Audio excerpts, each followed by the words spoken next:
രക്ഷകർത്താവായിരുന്നു. എന്നെപ്പോലെ 10,000-കണക്കിന് ആൾക്കാർക്ക് PS ഇല്ല എന്നുള്ളത് വിശ്വസിക്കാൻ പറ്റാത്ത അവസ്ഥയിലാണ് ഞാൻ നിൽക്കുന്നത്.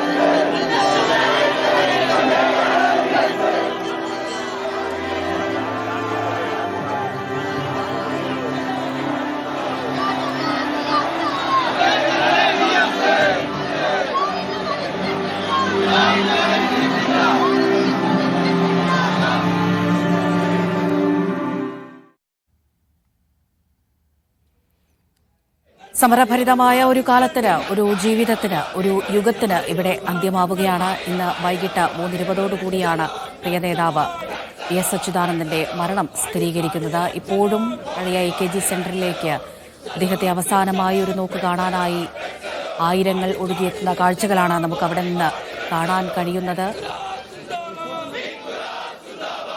നേരത്തെ ക്രമീകരിച്ചത് നോക്കുകയാണെങ്കിൽ 9 മണിയോടുകൂടി AKG സെന്ററിലെ പൊതുദർശനം അവസാനിപ്പിച്ച് തിരുവനന്തപുരത്തെ വെലിക്കകത്തെ വീട്ടിലേക്ക് കൊണ്ടുപോകേണ്ടിയിരുന്നതായിരുന്നു. പക്ഷേ അവിടുത്തെ ജനങ്ങളുടെ ഒരു തിരക്ക് കാരണം ഇപ്പോഴും അതിന് സാധ്യമായിട്ടില്ല. AKG സെന്ററിൽ നിന്ന് സിജോ വി ജോൺ വിവരങ്ങൾ നൽകാനായി ചേരുന്നുണ്ട്. സിജോ, ഇപ്പോഴും ജനങ്ങൾ എത്തിക്കൊണ്ടിരിക്കുകയാണ്. അപ്പോൾ ഇനിയും പൊതുദർശനം നീണ്ടുപോകുമെന്നാണോ?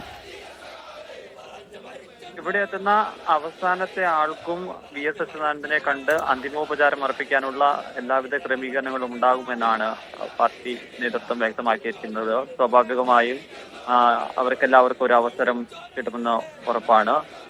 നമ്മൾ അറിയാം, ഒരു 6 മണിയോടുകൂടിയാണ് PS-ന്റെ അദ്ദേഹം പാർട്ടി ഓഫീസിലേക്ക് പഴയ പാർട്ടി ഓഫീസിലേക്ക് കൊണ്ടുവരുന്നത്. അതിനുശേഷം നീണ്ട നിര തന്നെയായിരുന്നു. അത് നമുക്ക് ഏറെ ബുദ്ധിമുട്ടിയാണ് പല ആളുകളും PS-ന് അന്തിമോപചാരം നടത്തിക്കാൻ അങ്ങോട്ട് കയറി. കാരണം ആദ്യഘട്ടത്തിൽ തിക്കും തിരക്കും കാരണം പോലീസിന് തന്നെ അവരെ നിയന്ത്രിക്കുന്നതിനുള്ള വലിയ ബുദ്ധിമുട്ട് അനുഭവപ്പെടുന്ന സാഹചര്യം ഉണ്ടായിരുന്നു. ഇപ്പോൾ ആദ്യം ഉണ്ടായിരുന്ന അത്രയും തിരക്ക് കുറഞ്ഞിട്ടുണ്ട്. പക്ഷെ എന്നാലും ആളുകൾ ഇങ്ങനെ വന്നുകൊണ്ടേയിരിക്കുകയാണ്.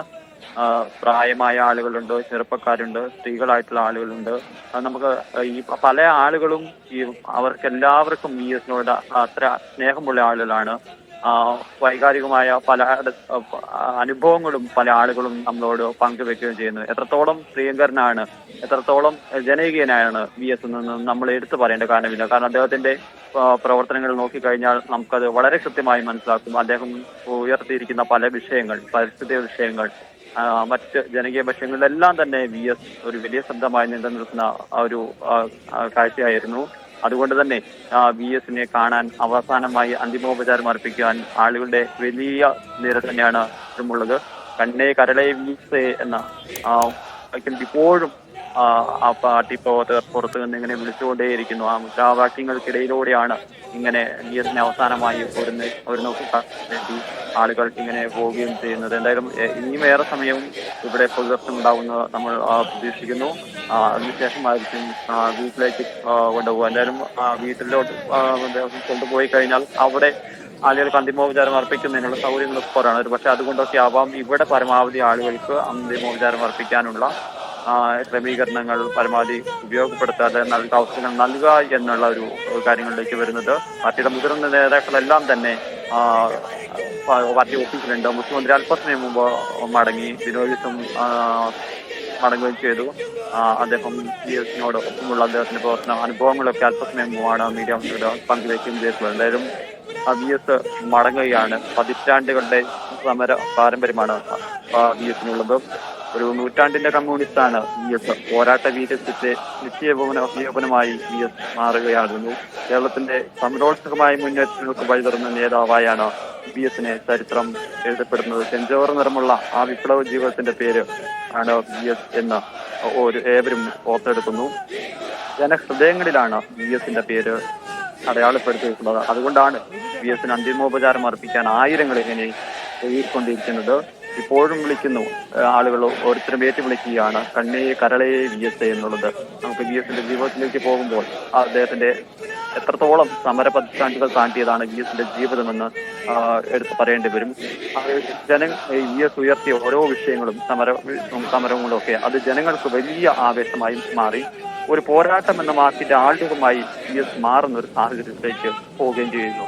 എത്ര ഇടങ്ങളിലാണ് വി എസ് സമരം നയിച്ചിട്ടുള്ളത്. മല കയറിയും വയലിറങ്ങിയും മനുഷ്യനോടൊപ്പം അദ്ദേഹം നടക്കുന്നു. ഉച്ചചുരുത്തി കൈകളുയർത്തി വി എസ് വിളിച്ച മുദ്രാവാക്യം വിളിച്ചപ്പോൾ കേരളവും അത് വിളിക്കുന്ന ഒരു കാഴ്ചയാണ് നമ്മൾ കണ്ടിട്ടുള്ളത്.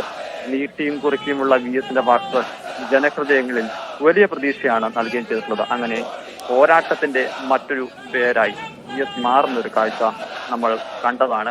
ആ ഒരു ഓർമ്മകളിലൂടെയും ആ ഒരു അനുഭവങ്ങളിലൂടെയും ഒക്കെയാണ് ഇപ്പോൾ ഓരോരുത്തരും കടന്നു പോകുന്നത്.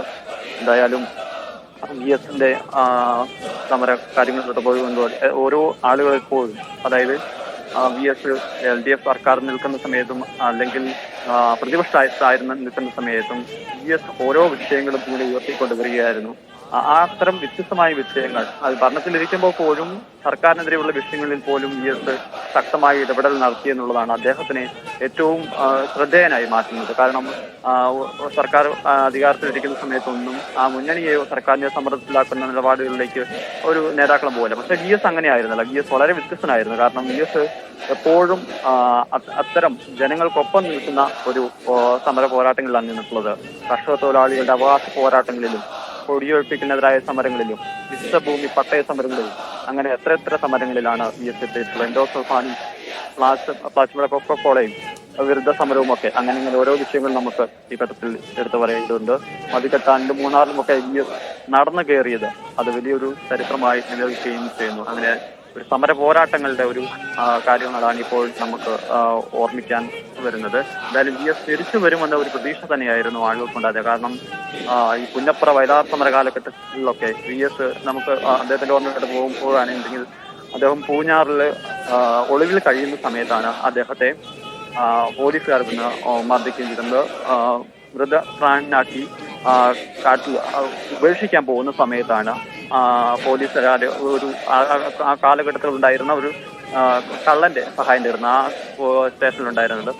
അപ്പോൾ ഉപേക്ഷിക്കാൻ പോകുന്ന സമയത്ത് അന്ന് ആ കള്ളൻ പറയുന്നുണ്ട് ഇദ്ദേഹത്തിന് ജീവനുണ്ട് എന്ന് പറയുന്നു. അങ്ങനെയാണ് അവിടെ പാലായിലെ ആശുപത്രിയിൽ വി എസിനെ ഉപേക്ഷിച്ചിട്ട് പോകുന്നത്. അന്ന് ജീവിതത്തിലേക്ക് നടന്നു കയറിയതാണ്. മരണത്തിന്റെ വക്കിൽ നിന്ന് വി എസ് നടന്നു കയറിയതാണ്. അതുപോലെ തന്നെ 101-ാം വയസ്സിലും വി എസ് ആശുപത്രിയിൽ അഡ്മിറ്റ് ആകുമ്പോൾ ഏകദേശം ഒരു 3-4 ആഴ്ചയോളം കിടക്കുമ്പോഴും വളരെ പ്രതീക്ഷ നൽകുന്നതായിരുന്നു. വി എസ് ജീവിതത്തിലേക്ക് തിരികെ വരുന്നു എന്നുള്ളൊരു പ്രതീക്ഷ നൽകിയായിരുന്നു. പക്ഷേ ഇന്ന് വൈകിട്ടോടുകൂടി വി എസ് വിടവാങ്ങുകയാണ്. കമ്മ്യൂണിസ്റ്റ് പ്രസ്ഥാനത്തിന് വലിയ നഷ്ടമാണ് വന്നിരിക്കുന്നത്. ഓരോ പ്രവർത്തകരും ഓരോ നേതാക്കളും ഓർമ്മിക്കുമ്പോൾ എത്രത്തോളമാണ് വി എസ് സ്വാധീനിച്ചിട്ടുണ്ടോ എന്നുള്ളത് അവർ എടുത്തു പറയുന്നു. അത് തന്നെയാണ് വി എസ്. അതുകൊണ്ട് തന്നെയാണ് വി എസ് എല്ലാ കാലഘട്ടങ്ങളിലും എപ്പോഴും ഓർമ്മിക്കപ്പെടുന്നത്.